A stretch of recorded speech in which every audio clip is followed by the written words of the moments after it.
What is good in the hood? All right, shall we quickly talk Billy Joe Saunders, Martin Murray for a few minutes, and then we'll see what other news is out there. Might as well, right? I haven't spoke about the fight that happened on Friday. Billy Joe Saunders winning, I think, every single round, right? I think one judge gave Martin Murray a round, but I watched the fight back and Billy Joe Saunders won every single round. I think he thought he got a knockdown. Was it round 3 or 4? But I think it was a bit of a slip, if I'm honest with you. The reason I didn't really do a post-fight reaction vid is because it was almost that fight where I expected that, if I'm honest with you. I expected Billy Joe Saunders to be that dominant against Martin Murray. I expected him to probably win every single round. And I'm not just saying that in hindsight, but I mean, Billy Joe Saunders is a few levels above Martin Murray. Let's just say that, like a lot of levels. And I think Martin Murray, and look, this is not having a dig at Martin Murray, because I think Martin Murray was once a very legit fighter. I think Martin Murray should be once or maybe even a 2-time world champion. But that was Martin Murray then. I don't know when those fights were, 7, 8 years ago, possibly. Let me quickly check that. When were those fights against the likes of Sturm and all that? I'm guessing it was about 7, 8 years ago. So that's a long time ago that he was that good. So I expected Billy Joe to be as good as... Look, Billy Joe right now is at his peak. I said this already, didn't I? That Billy Joe right now is performing at his peak. Sorry, I'm just checking Sturm fight.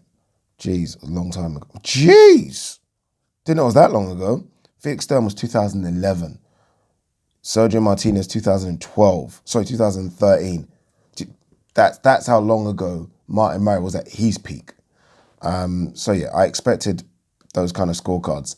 I will say this though, I expected Billy Joe Saunders to make a statement. I don't think I saw a statement in that win against Martin Murray. Again, bear in mind, Martin Murray's 38. Bear in mind, Martin Murray's a career middleweight. So is Billy Joe, to be fair. But I expected him to make a statement. A stoppage win over Martin Murray would have been good. It would have been good. I felt that Billy, from rounds sort of 8, 9, almost felt maybe that he wasn't going to get the stoppage and didn't go for the stoppage. That's kind of how I saw it. And that's why we didn't get a stoppage. But I wanted a statement to be made. We didn't get one.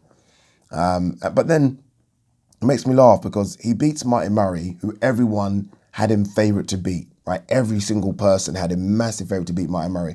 Then people go on Twitter and say, oh, Billy Joe is awesome and Billy Joe's good and Billy Joe can do this against Canelo. I'm like, what, because he done that to Martin Murray?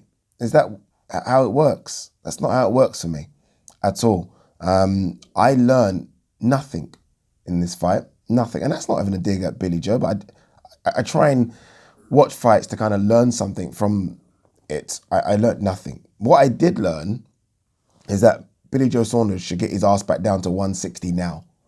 That's one thing I did take away from that fight. I thought like his feet were slow in this fight. Not incredibly slow, not that slow, but I think Billy Joe, and I don't know what weight he came down from to make 168, because that was a thing they were talking about sort of before and even after the fight.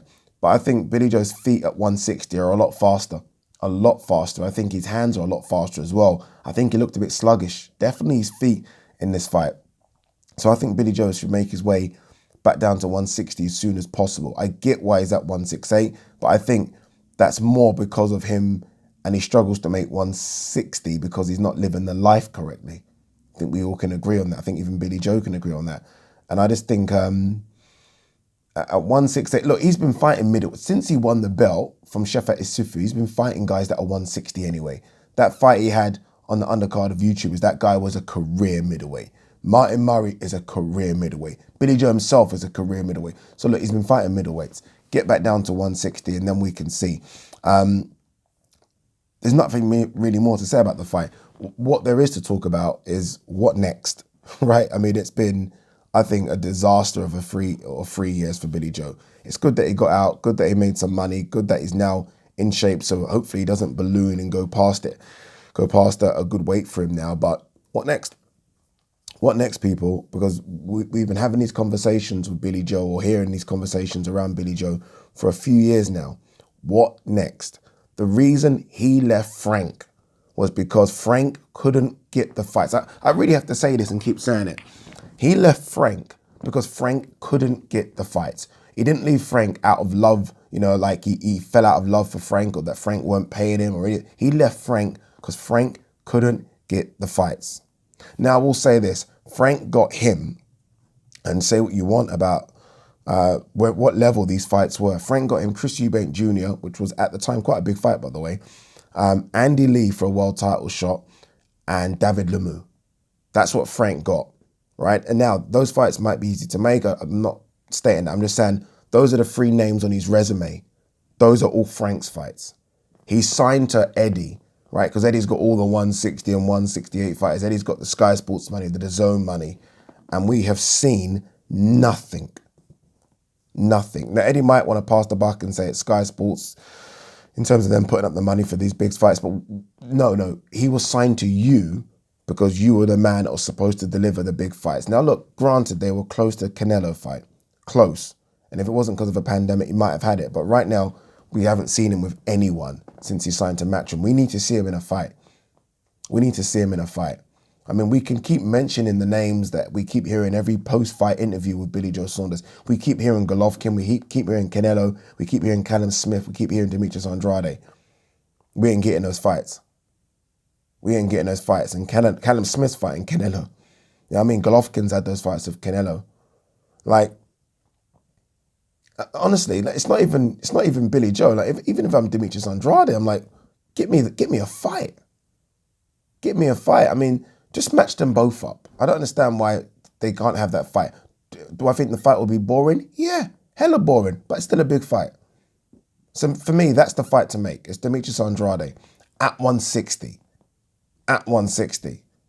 Or if Demetrius Andrade wants to come up to 168, it's fine. He can come up to 168. He's a big guy himself. But they've got to make that fight. They've got to do something for Billy Joe, because now this is just embarrassing.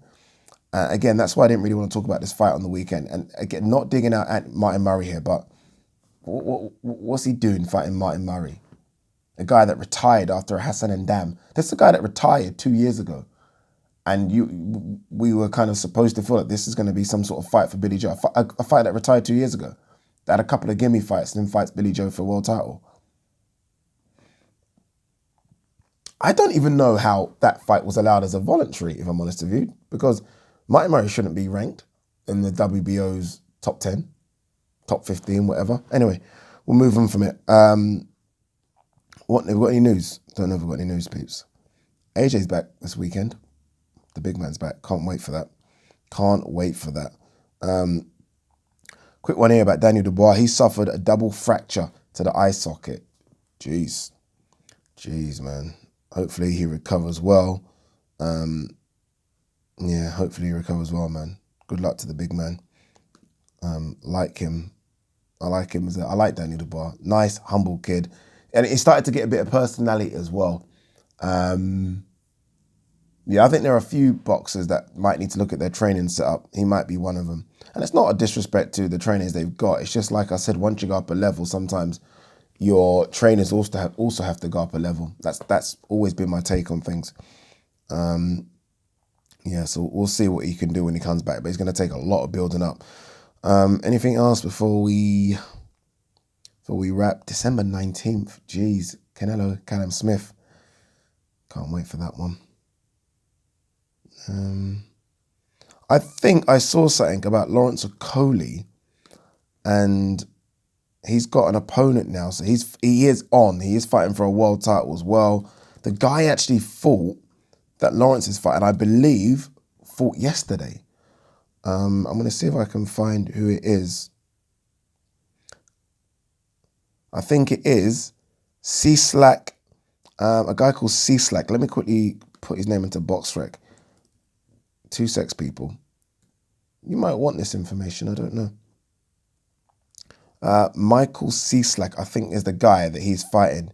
He's a Polish boxer, 31 years old. I just read about it recently. He's 19-1. That one was a loss to Makabu. Makabu, you guys probably know him from Tony Bellew. Yeah, so he fought. When did he fight? He fought yesterday. Got a points win. No, a stoppage, I think, over Taylor Mabika. I think he's the guy that Lawrence Okoli's fighting. That's what I believe. Anyway, look, quick video this one. Just talk about Billy Joe Saunders. I am doing the live stream at 6 p.m. Did I say 5 p.m.? I can't remember what I said. I think I said 6 p.m. UK time, but double check. I think I said 6 p.m. Yeah, so we'll talk about more of this stuff on that live stream. Peace.